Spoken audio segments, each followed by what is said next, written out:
आज मेडिकल औषध विक्रेत्यांचा संप असल्यामुळे याचा फटका जो आहे तो रुग्णांच्या नातेवाईकांना बसताना पाहायला मिळतोय।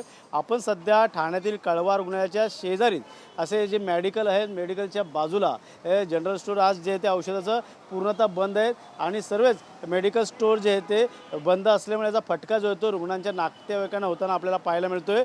या संदर्भात पाहायला गेलं तर ऑल इंडिया औषध विक्रेत्याकडनं हा बंद पुकारण्यात आलेला आहे। ऑल इंडिया केमिस्टच्या बंदमुळे नक्कीच याचा फटका जो येतो या ठिकाणी रुग्णांच्या नातेवाईकांना बसताना पाहायला मिळतोय। ऑनलाईन औषध विक्री बंद करा या संदर्भातला त्यांच्या विविध मागण्या ज्या त्या आहेत, त्यामुळे नक्कीच कुठं त्याचा फटका या ठिकाणी रुग्णांच्या नातेवाईकांना होताना पाहायला मिळत आहेत। या रुग्णांच्या नातेवाईकांना संदर्भात त्यांनी दिलगिरी देखील व्यक्त केलेली आहेत।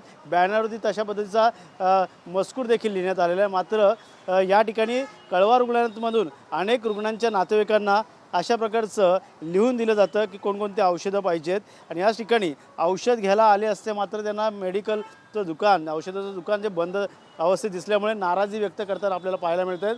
त्यासोबत पाहायला गेलं तर या ठिकाणी ज्या गोळ्या त्या मेडिकलच्या घेण्यासाठी आलेल्या आहेत, काही औषधं जे आहेत ते या ठिकाणी मिळत नसल्यामुळे नक्कीच या ठिकाणी फटका या रुग्णांच्या नातेवाईकांना बसत आहे। त्यामुळे नक्कीच कुठंतरी रुग्णांच्या नातेवाईकांना गैरसोय होण्यासंदर्भात काळजी घेण्यासंदर्भात या ठिकाणी आता उपाययोजना काय करावी लागेल हे देखील पाहणं गरजेचं राहणार आहे। मात्र सध्या तरी आपण त्यांना विचारणार आहोत, हे कळवा रुग्णालयातनं छत्रपती शिवाजी महाराज रुग्णालयामधनं त्यांना लिहून देण्यात आलेलं आहे।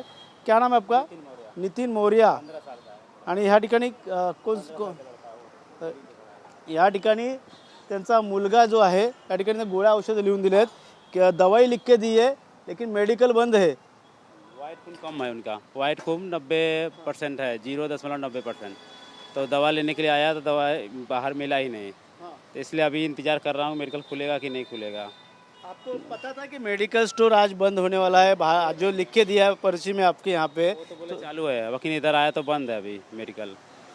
किसने कहा आपको मेडिकल चालू है और बाहर हॉस्पिटल में मैडम जी बोले बाहर जाके दवा ले लो, मैं दवा नहीं है हॉस्पिटल में, मैडम जी बोले। फिर दवा आया मेडिकल पे लेने तो मेडिकल बंद है, तो अभी दवा भी नहीं मिल पाया है। लड़के को इमरजेंसी है और वाइट खून कम है, इसके लिए दवा लेने के लिए आया था, लेकिन दवा भी नहीं मिला। नहीं तो आज के दिन तो कहाँ फिर से मेडिकल के लिए आप कहाँ पे जाओगे और दवाई के लिए आप फिर से पूछताछ करोगे क्या या हॉस्पिटल में? हाँ, हॉस्पिटल पूछताछ करेंगे, फिर दूसरे जगह देखेंगे दवा मिलता है कि नहीं, फिर दूसरे हॉस्पिटल जाना पड़ेगा अभी इमरजेंसी में। नक्कीच त्यांचा लहान मुलगा आहे, त्यांना औषधासाठी या ठिकाणी सांगण्यात आलं डॉक्टरांकडनं। आपको क्या लिख के दिया? आपका नाम क्या है? अमित कुमार मिश्रा। आणि या ठिकाणी डॉक्टरांनी, छत्रपती शिवाजी महाराज रुग्णालयातील डॉक्टरांनी त्यांना लिहून देण्यात आलेलं आहे की कोणकोणत्या गोळ्या पाहिजेत। काही गोळ्या जे आहेत त्या औषधं जे आहेत ते रुग्णालयामध्ये आहेत, मात्र काही औषधं नसल्यामुळे मेडिकल गाठावे लागत आहे।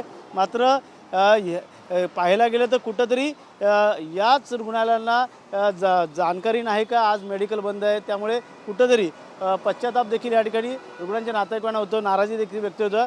त्यांच्याशी बातचीत करणार आहोत। दवाई लिख के दे, कौन पेशेंट है आपके यहाँ पे? मैं पेशेंट हूँ, मैं दवा लेने के लिए आया, अंदर से डॉक्टर ने लिख के दिया, फिर वाइट पेशी कम था करके बाहर से दवा लिखा, अंदर 3 दवा मिला, बट बाहर आया तो तीनों मेडिकल लाइन से पूरा बंद है। ये मेडिकल वाले बोलते हैं कि ऑनलाइन दवा बंद, ऑनलाइन से दवाई मिलता है बंद करो, जो कमीशन कम रेट में दवा मिल रहा है वो बंद करो, तो हम मेडिकल चालू करेंगे, नहीं तो मेडिकल बंद रखेंगे। अब मेडिकल बंद रहने से क्या होएगा? इमरजेंसी में आदमी का कैसा मृत्यु हो सकता है, आदमी मर सकता है, आदमी को प्रॉब्लम हो सकता है। तो क्या गवर्नमेंट ने इतनी अथॉरिटी दे दी है कि मेडिकल का लाइसेंस ही क्यों दिया? जब मेडिकल ही बंद रखना है, मरीज को दवाई नहीं देना है, तो ऐसा मेडिकल चालू करके क्या मतलब है फिर? अभी आप कहाँ पे जाओगे? जब दवाई यहाँ पे नहीं मिल रही तो फिर से पूछताछ पे नहीं मिल रहा है तो अब कहाँ पे जाएंगे? अब आदमी, नॉर्मल आदमी तो यहाँ वहाँ भटकेगा, सब जगह पे मेडिकल बंद रहेगा। ऑल महाराष्ट्र बंद किया है कि सिर्फ कलवा में बंद किया, इतना तो नॉलेज है नहीं, बट आगे जाके देखेंगे बंद मिलेगा तो उससे मुसीबत ही होने वाला है पब्लिक को। हॉस्पिटल के कुछ इनको डॉक्टर को पता नहीं था कि बाहर मेडिकल बंद है, आपको लिख के और किसी को अंदर पता नहीं था कि आज कुछ बाहर बंद है करके, किसी ने कुछ ऐसा बताया नहीं कि बाहर बंद है करके। नक्कीच त्याचा फटका जो आहे तो रुग्णांच्या नातेवाईकांना बसत आहे। पाहिलं तर ऑल इंडिया केमिस्टचा बंदच्या नाऱ्यामुळे अनेक रुग्णांच्या नातेवाईकांना या ठिकाणी परत जावं लागते आणि हॉस्पिटल जे आहेत ते कळवा रुग्णालय जे आहेत त्यांनी देखील अनेक रुग्णांच्या नातेवाईकांना गोळ्या बाहेर मिळत असल्याचं सांगितलं, मात्र कुठं विसर पडला की काय असा देखील प्रश्नचिन्ह आता उपस्थित होतोय। या ठिकाणी ठाण्यामध्ये असेल, कळव्यामध्ये असेल, या ठिकाणी अनेक मेडिकलची दुकानं जे ते मोठ्या प्रमाणात बंद असल्यामुळे याचा फटका जो येतो रुग्णांना बसताना आपल्याला पाहायला मिळतो। त्यामुळे येणाऱ्या काळात आता विविध मागण्या ज्या आहेत ते या ठिकाणी कशा पूर्ण केल्या जातील मेडिकलवाल्यांच्या हे देखील पाहणं गरजेचं आहे। मात्र सध्या तरी आजच्या दिवशी मोठ्या प्रमाणात फटका रुग्णांच्या नातेवाईकांना बसताना आपल्याला पाहायला मिळतो आणि त्यांनी नाराजी देखील व्यक्त केली आहे। कॅमेरामन अथर्वसह गणेश सुराट, TV9 मराठी, ठाणे।